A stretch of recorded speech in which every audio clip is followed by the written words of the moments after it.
Hello, everybody. So, welcome back. My name is Trujana, and today's topic is environmental management studies and its applications. So, let us discuss in this video what are environmental management studies and how their applications are used and how they are used.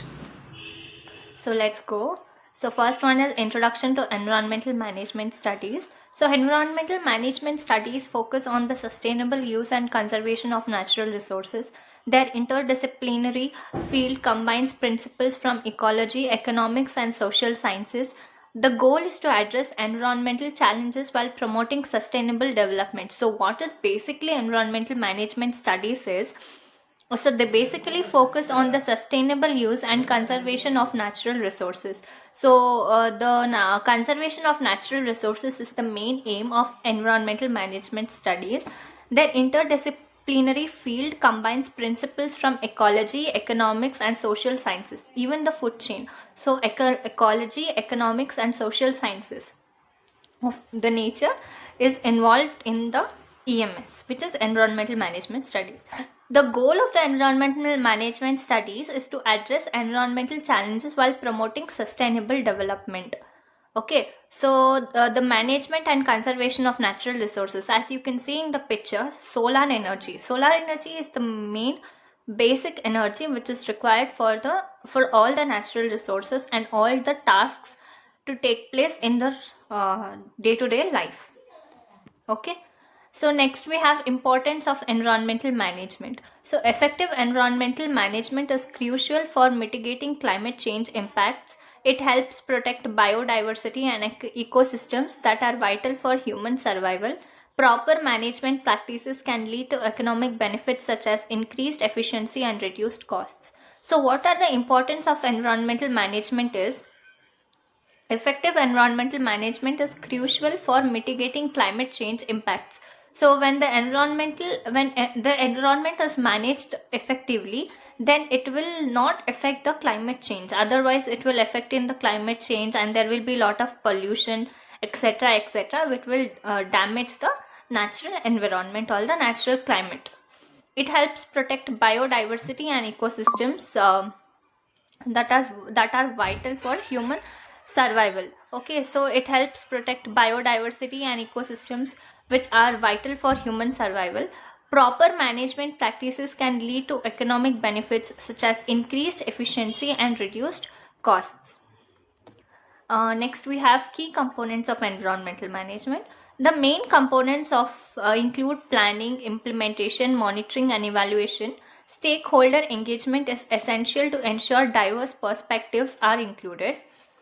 Regulatory compliance plays a critical role in guiding environmental management efforts. So we here have effective stakeholder management engagement, materiality, completeness, and responsiveness. So all these are the key components of environmental management. So main components will include planning, implementation, monitoring, and evaluation. So stakeholder engagement is essential to ensure diverse perspectives. So stakeholder engagement will include the materiality, completeness, and responsiveness. Next, we have regulatory compliance plays a critical role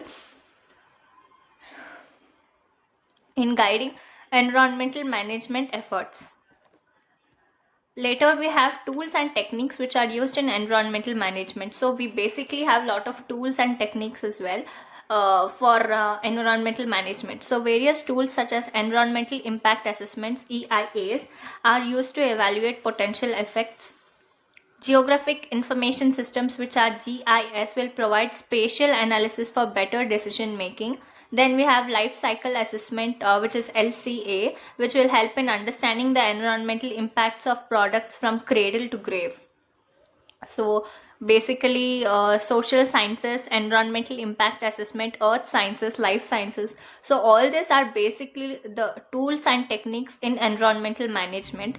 So environmental impact assessments are used to evaluate potential effects. So they are basically used to evaluate the natural resources and how everything is taking place in day-to-day life, be it in ecology, be it in the food chain or anything like that. Then geographic information systems will provide spatial analysis for better decision making. So spatial analysis in the sense, it will help to improve the case study for better decision making. Then life cycle assessment helps in understanding the environmental impacts of products from cradle to grave. Cradle to grave is like from the starting to the end, everything from the scratch. It helps in understanding the environmental impacts of products, which are the tools and techniques in environmental management. Next, we have applications in business, and we have applications in business and industry. So, companies are increasingly adopting sustainable practices to improve their public image. Environmental management can lead to operational efficiencies and cost savings. Industries can also benefit from compliance with environmental regulations to avoid penalties. So there is applications in business and industries as well. So companies are increasingly adopting sustainable practices to improve their public image. So companies are also increasingly adopting some sustainable practices to improve their overall public image. Then environmental management can lead to operational efficiencies and cost savings. So when you manage the environment properly, then it will also lead to cost savings as well. Then we have industries can also benefit from compliance with environmental regulations to avoid penalties. So industries can also benefit from compliance with environmental regulations to avoid penalties. So a few industries will have to pay penalties due to the waste they are generating from their factories or their industries or anything. So when they will comply with the environmental regulations, then they can also avoid penalties which are being implemented from the government. Then we have role in public policy. So environmental management studies inform public policy makers about effective strategies and regulations. So these studies can help in formulating policies that promote conservation and sustainability. Public policy shaped by environmental management can lead to better resource allocation. So supply chain risk management strategies in normal and abnormal times, policymakers' role in reducing generic medicine shortages. So environmental management studies will also play a crucial role in public policy. So environmental management studies inform policymakers about effective strategies and regulations. These studies can help in formulating policies that promote conservation and sustainability. So conservation of the natural resources is very much important for the human survival. Public policy shaped by environmental management can lead to better resource allocation. Then we have case studies of successful applications. We have few case studies that are being made. So various cities have implemented green infrastructure to manage storm water effectively. Companies have adopted zero waste policies, significantly reducing landfill contributions. Protected areas have been established based on scientific assessments of biodiversity hotspots.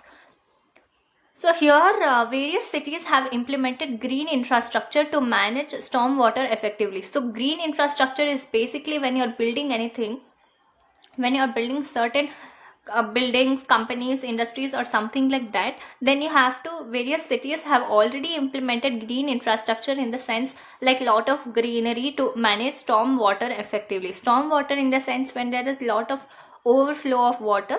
So to manage stormwater effectively, cities have implemented green infrastructure. Then companies have adopted zero waste policies, significantly reducing landfill contributions. So not only companies, I think a lot of countries have also adopted zero waste policies, reducing landfill contributions. Landfill contributions will lead to soil erosion or soil pollution, which will completely destroy the natural environment, or it will also affect the natural climate as well. Then we have protected areas have been established based on scientific assessments of biodiversity hotspots. Then we have challenges in environmental management. So there are often conflicts between economic development and environmental conservation. So limited resources and funding can hinder effective implementation of management practices. Climate change poses new challenges that require adaptive and innovative management techniques. So there are challenges as well which are faced in environmental management. So there are often conflicts between economic development and environmental conservation. So limited resources and funding can hinder effective implementation of management practices. So limited resources can so when you're using limited resources in day-to-day life, so there should be need, but there should not be greed, as said previously. So limited resources can hinder effective implementation and management practices. So you have to try to make use of limited resources. Then climate change poses new challenges that require adaptive and innovative management techniques. So climate change will also pose new challenges that will require adaptive and innovative management techniques. Then we have future trends in environmental management. Digital technologies such as AI and big data are transforming environmental management practices. Increased collaboration among stakeholders is expected to enhance effectiveness. A growing emphasis on circular economy principles is likely to reshape resource management approaches. So digital technologies. So as we know, AI and ML is in lot of scope these days. So AI and big data are transforming environmental management practices. So they are completely transforming the environmental management practices. Increased collaboration among stakeholders is expected to enhance effectiveness. So there are a lot of natural collaboration, like natural collaboration in the sense like to protect the natural environment. There are natural collaboration among the stakeholders, which is expected to enhance effectiveness.